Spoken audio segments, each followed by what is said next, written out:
DNS classes 2.0 में आप सभी का फिर से स्वागत करते हैं। प्रश्नावली 1.3 को हम आगे इस श्रृंखला को बढ़ाते हुए जब आगे आए तो प्रश्न नंबर 2 का नंबर आया। तो प्रश्न नंबर 2 में क्या दिया हुआ है उसको हम तुरंत करते हैं।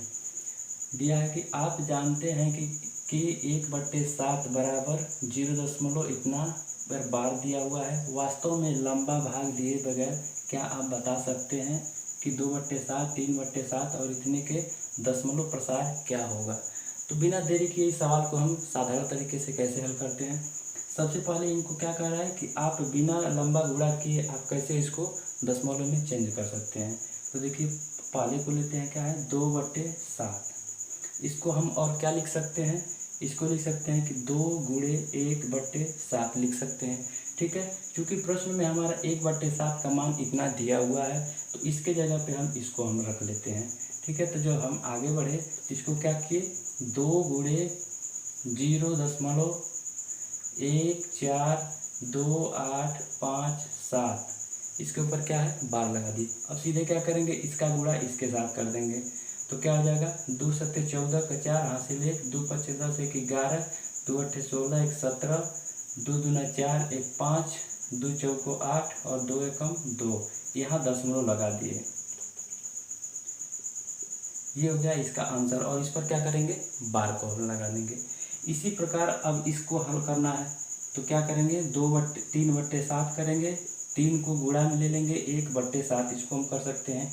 यहाँ पर 1/7 का मान रख लेंगे और सेम इसी प्रक्रिया को हम दोहरा देंगे, सवाल हल हो जाएगा। ठीक है, अब अगले प्रश्न की तरफ चलते हैं।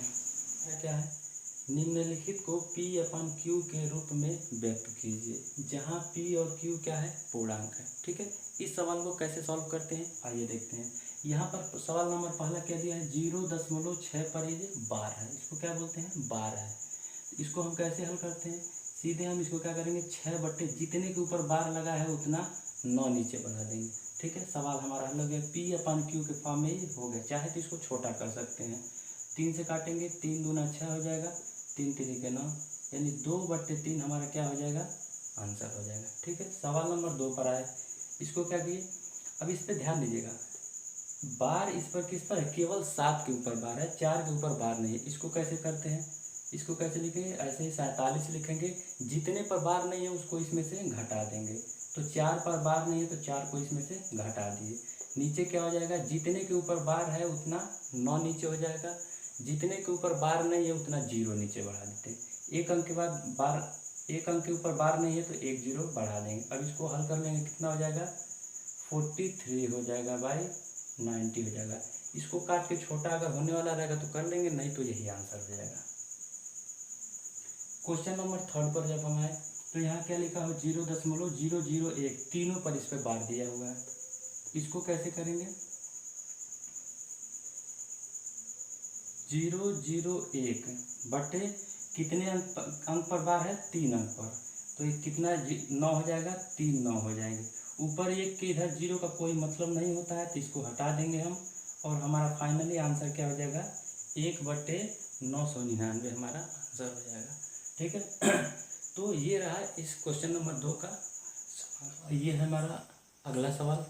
अगला सवाल क्या है, बताइए कि निम्नलिखित संख्याओं में से कौन कौन संख्याएं परिमेय है और कौन कौन अपरिमेय है। ये किताब के सवाल हैं, 1 2 3 4 5 सवाल दिया हुआ है। इसमें से बताना है कौन कौन परिमेय संख्याएं हैं, कौन अपरिमेय संख्याएं हैं। तो परिमेय संख्याएं वे होती हैं जो P/Q के फॉर्म में लिखा जा सकता है, यानी P/Q के फॉर्म में जो लिखा जा सकता है वो क्या होता है, वो परिमेय संख्या होता है। एक चीज़ और ध्यान रखने वाली बात है कि हर संख्या, हर जो भी संख्याएं होती है उसके नीचे क्या होता है 1 होता है, तो यह क्या है एक परिमेय संख्या है। अगर मैं कहूँ 3 क्या है तो ये क्या हो जाएगा परिमेय संख्या, क्यों, क्योंकि इसके नीचे 1 है पहले से। ठीक है, ये चीज़ें ध्यान देना है। जिसको हम P/Q के फॉर्म में नहीं लिख सकते हैं वे क्या होता है अपरिमेय संख्या का। अब P/Q के फॉर्म में कौन नहीं लिखा जा सकता है, जैसे 23 रूट में है, ये रूट के बाहर तो नहीं आ पाएगा तो ये क्या हो जाएगा अपरिमेय हो जाएगा, यह अपरिमेय संख्या हो जाएगा। ये क्या होगा, परिमेय होगा कि अपरिमेय होगा, ये हो जाएगा परिमेय संख्या। क्यों? क्योंकि इसका रूट के बाहर जब क्या आ जाएगा, 15 का ये क्या है, क्यूब रूट है, क्यूब है ये स्क्वायर, इसको बाहर जब निकलेगा तो क्या आएगा, यह 15 बाहर आ जाएगा। तो 15 क्या है, 15 के नीचे हम 1 लिख सकते हैं, इसीलिए P/Q के फॉर्म में है, इसलिए यह क्या हो जाएगा, यानी यह पूरा क्या हो जाएगा, एक परिमेय संख्या हो जाएगा। यह क्या हो जाएगा, परिमेय संख्या हो जाएगा ये। ठीक, अब इस पर आते हैं। इसको देखा जाए ये दशमलव में है, क्या यह परिमेय है कि अपरिमेय है, तो ये क्या हो जाएगा, परिमेय। कैसे, इसको P/Q के फॉर्म में हम लिख लेते हैं। कैसे हो जाएगा ये, इसको हम क्या लिख सकते हैं, 3 7 9 6 बटे हम कितना लिख सकते हैं, 4 जीरो। ये 4 जीरो कहाँ से आ गया, दशमलव कितने अंक के बाद है, 4 अंक के बाद है, तो नीचे कितना आ गया, 4 जीरो आ गया। यह P/Q के फॉर्म में हो गया, इसलिए ये भी क्या हो जाएगा, परिमेय संख्या हो जाएगा। ये भी क्या हो जाएगा, परिमेय संख्या। इस पर आते हैं, ये क्या है, जितने भी अनावसानी जो परिमेय संख्याएं होती हैं, अनावसानी हमने बताया था ना पिछले स्लाइड में, तो वो क्या होती हैं, अपरिमेय होता है। ये क्या हो रहा है, 4 7 7.8 डॉट डॉट करके ऐसे आगे जा रहा है, यह पूरी तरह यह कट नहीं रहा है, इसका मतलब यह क्या हो जाएगा, यह हो जाएगा अपरिमेय संख्या हो जाएगा। उसी तरह इस पर जब आएंगे तो क्या होगा, ये भी देखिए कट नहीं रहा है, ये डॉट डॉट करके इसे बहुत आगे तक जा रहा है, उसका पता नहीं है कहाँ तक जा रहा है, तो उसको हमने कैसे जो कि नीचे जीरो बढ़ाएंगे या कुछ भी करेंगे। ये क्या है, 1.0110010001 ऐसे करके बढ़ता जा रहा है, तो ये क्या हो जाएगा, अपरिमेय संख्या हो जाएगा। जितने भी अनावसानी जो संख्याएं होती हैं वो क्या होता है, अपरिमेय संख्या होती है। तो ये भी हो जाएगा, अपरिमेय हो जाएगा, और ये भी हो जाएगा अपरिमेय संख्या है।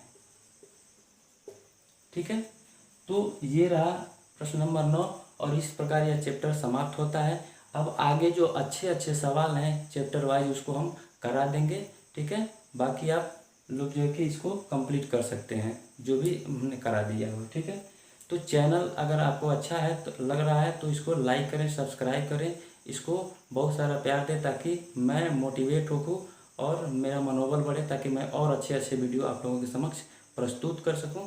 धन्यवाद।